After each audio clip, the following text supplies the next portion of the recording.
அனைவருக்கும் வணக்கம். நாம இப்போ பாக்கியலட்சுமி சீரியலில் என்னெல்லாம் சுவாரஸ்யமான விஷயங்கள் நடக்குதுன்னு பார்க்கலாம் வாங்க. நம்ம ராதிகா கோபியை பார்த்து பேசிக்கிட்டு இருக்காங்க. பேசும்போது கோபி என்ன பண்ணுறேன்னா, என்ன ராதிகா வந்திருந்து ரொம்ப சைலண்ட்டாகவே உட்காந்துட்ருக்க, ஏன் எதுவும் பேச மாட்டியா அப்படிங்கிற மாதிரி கேட்குறாங்க. உடனே ராதிகா வந்து அப்படிலாம் ஒன்றும் இல்லை கோபி, நானும் மையும் உங்களை ரொம்ப மிஸ் பண்ணுறோம், உங்களுக்கு உடம்பு எப்படி இருக்குது, நல்லா ஆயிடுச்சா, சாப்பிட்டீங்களா இல்லையா அப்படின்னு சொல்லிட்டு நிறைய கேள்விகளை நம்ம ராதிகா கேட்குறாங்க. உடனே கோபி வந்து நான் ரொம்ப நல்லா இருக்கேன் ராதிகா, முன்னாடி விட இப்போ ரொம்ப பெட்டராக இருக்குது. அங்கே இருக்கும்போது உனக்கு தெரியல, எனி டைம் டென்ஷனாக எதையாச்சும் ஒன்றை பற்றி ஓவர் திங்க் பண்ணி தேவையில்லாத டிப்ரெஷனாக இருந்தேன். இப்போ அந்த மாதிரி எதுவுமே இல்லாமல் ரொம்ப ஃப்ரீயாக இருக்கேன்.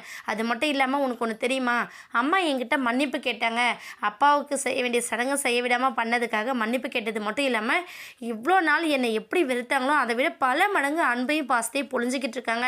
அது மட்டும் இல்லாமல் இனி ஆற்றல் எனி டைம் என் கூட இருந்துக்கிட்டே இருக்காங்க. உண்மையிலேயே என் மைண்ட் ரொம்ப ஃப்ரீயாக இருக்குது, நான் ரொம்ப சந்தோஷமாக தான் இருக்கேன். சரி ஓகே, நம்ம மயு பாப்பா எப்படி இருக்கா அப்படிங்கிற மாதிரி நம்ம கோபி வந்து கேட்குறாங்க. நம்ம ராதிகாவும் மயு நல்லா தான் இருக்கா அப்படிங்கிற மாதிரி சொல்கிறாங்க. சரி கோபி, நல்லா தானே இருக்கீங்க, வாங்க வீட்டுக்கு போகலாம், நீங்கள் எப்போ வருவீங்க அப்படின்னு சொல்லிட்டு ராதிகா கேட்க, இல்லை ராதிகா வரக்கூடாதுன்னு ஒன்றும் இல்லை, நான் வரணும்னு தான் நினைக்கிறேன்.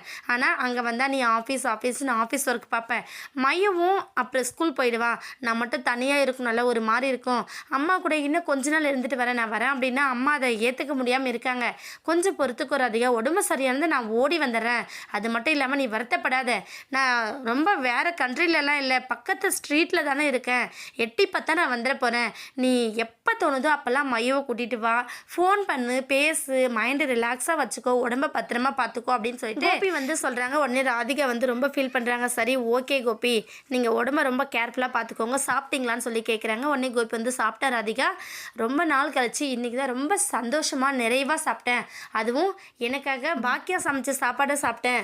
ஏன்னா அவளுக்கு நான் எவ்வளோ கெடுதல் பண்ணியிருக்கேன், அதெல்லாம் தாண்டி அவள் எனக்காக சமைச்சு கொடுத்தான்னும் போது எனக்கு ரொம்ப பெருமையாக இருக்குது. உண்மையிலே ரொம்ப கிரேட் ராதிகா பாக்கியா அப்படின்னு சொல்கிறாங்க. உடனே நம்ம ராதிகாவும் ஆமாம் ரொம்ப கிரேட் தான் அவங்க அப்படிங்கிற மாதிரி சொல்லிட்டு நம்ம கோபிக்கிட்ட இருந்து கிளம்புறாங்க. நம்ம ராதிகா என்னாக போதுன்னு வெயிட் பண்ணி பார்க்கலாம். இந்த வீடியோ உங்களுக்கு பிடிச்சிருந்தா மறக்காமல் நம்ம சேனலை சப்ஸ்கிரைப் பண்ணுங்கள். தேங்க்யூ.